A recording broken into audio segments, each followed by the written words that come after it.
Thank you, Mrs. Speaker.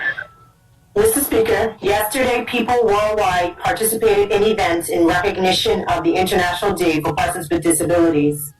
Bermuda held several events to recognize the day.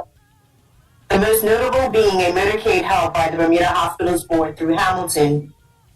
Mr. Speaker, the International Day of Persons with Disabilities is observed on the 3rd December and has been promoted by the United Nations since 1992.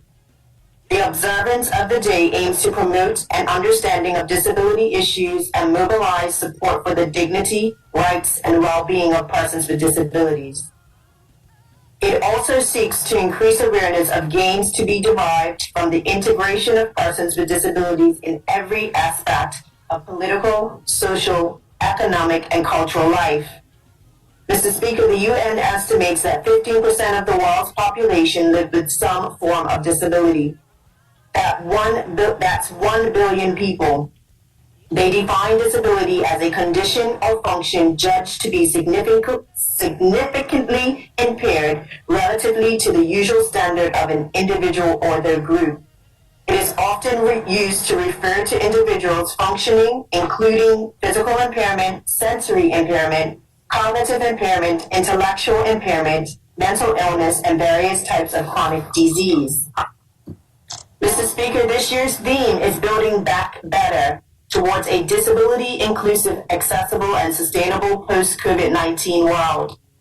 The Secretary General of the UN, Mr. Antonio Guterres, asks that as the world recovers from the pandemic, we must ensure that the aspirations and rights of persons with disabilities are included and accounted for in an inclusive, accessible, and sustainable post-COVID-19 world.